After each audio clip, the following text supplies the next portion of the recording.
JLO has officially filed for divorce, and honestly, this year has not been her best. We've covered a lot about what's been happening in JLO's life lately, but this new development is definitely the headline of the moment. From a whirlwind romance to divorce rumors, and now the official split. JLO and Ben Affleck are calling it quits. We're going to dive into all the details, how we got here, what's being said about the split, and of course, we'll also touch on some positivity around JLO because, despite everything, she's still doing her thing. Let's get into it. My go-to order at the bodega was ham and cheese on a roll with an orange drink, if you know, you know, and a small bag of chips. JLO is a delusional chaos demon.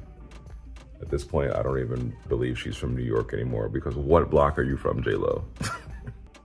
Leave us alone. Please stop using us to look human. We are sick of you. You don't do for us. Keep our names out of your mouth. We're not running up and down the block. Not all of us do that for kicks. You're stupid. Stop using us to look human. Stop using us to look relatable. I'm sorry, but as somebody from the Bronx, I'm tired. I'm so tired of JLo.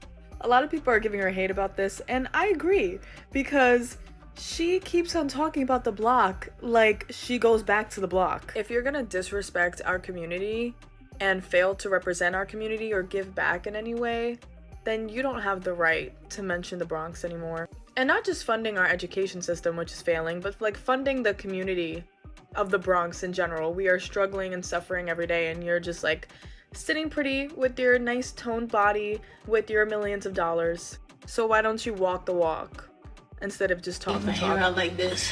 It reminds me like when I was 16 in the Bronx, running up and down the block. A crazy little girl who used to be wild and no limits, all dreams and All right, so TMZ broke the news on Tuesday that JLO has officially filed for divorce from Ben. The timing is, well, let's just say it's interesting. The date she chose to file was August 20th, their second wedding anniversary. Not the Vegas wedding, mind you.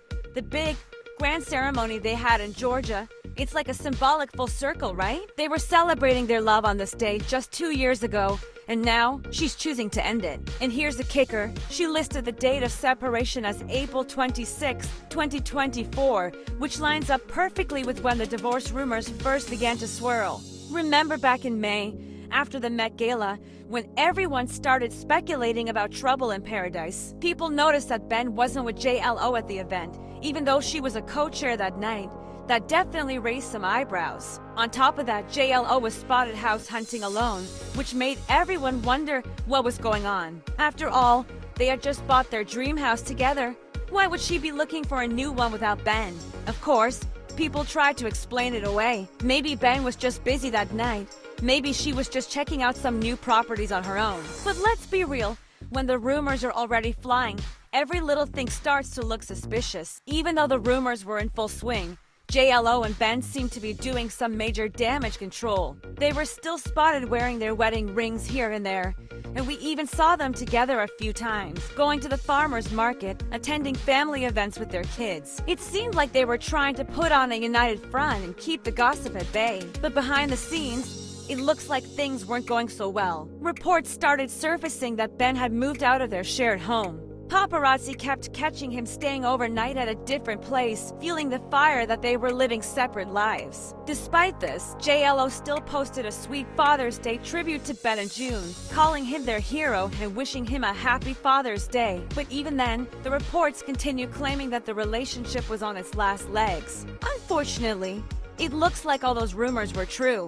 It's now confirmed JLO and Ben are getting a divorce. And this news makes some of the projects JLO released earlier this year even more ... awkward. She had an album, a movie, and even a documentary all inspired by her love story with Ben. Remember the documentary titled The Greatest Love Story Never Told. She went in depth about their relationship, how they found their way back to each other after all these years. Her album, it was practically a love letter to Ben. Ben. And she was even planning to go on tour this summer to perform those songs for her fans, but the tour ended up getting canceled, probably for the best, considering the state of their relationship. Last month, the couple put their shared home on the market, which really seemed like the nail in the coffin for their marriage. At that point, it was clear that things were heading toward divorce. Now, this is where things get even messy, eh? JLO and Ben didn't sign a prenup. Can you believe that? Given that this isn't their first go-around with marriage, Ben's been married once before, and this is JLO's fourth marriage,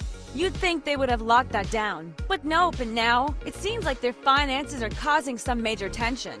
TMZ reported that money matters haven't been settled yet, and the negotiations have gotten so heated that there are times when JLO and Ben aren't even speaking to each other. Some sources are wondering why JLO would have filed before sorting out the financial details, but others think it might have been a PR move. After all, if Ben had been the one to file first, the narrative could have turned very negative for JLO. Filing first could have been her way of staying ahead of the headlines and controlling the story a bit more. Now, let's switch gears for a second. Despite all the drama, there seems to be a shift happening in public opinion toward JLO. Earlier this year, people were really coming for her. She was getting a lot of hate, being called out a touch, kind of like what Blake Lively is going through now. But suddenly, the tide seems to be turning.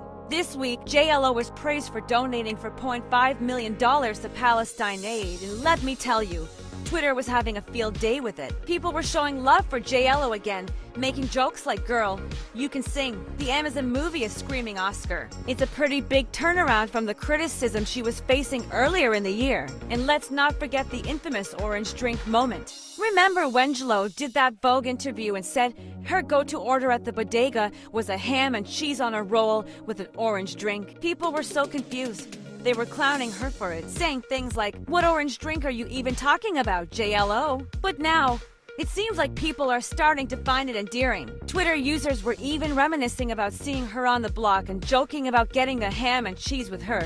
So, while JLO is definitely going through it right now with her divorce from Ben, there are some positive things happening for her as well. The public seems to be lightening up on her, and she's doing her best to move forward. Of course, we'll have to wait and see how the divorce plays out, especially with the financial side of things still up in the air. But for now, that's the latest on JLO and Ben.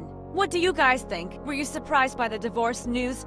Or did you see it coming? And do you think JLO will bounce back stronger than ever? Let me know in the comments. As always, thank you so much for watching. Don't forget to like, subscribe, and hit that notification bell so you never miss an update. I'll see you guys in the next video. Alright, that's it for today. Guys, thanks so much for watching. Don't forget to leave your thoughts in the comments below. I want to hear everything you think about JLO, Ben, the divorce, and this whole situation. Until next time, stay safe and stay fabulous. Bye, guys.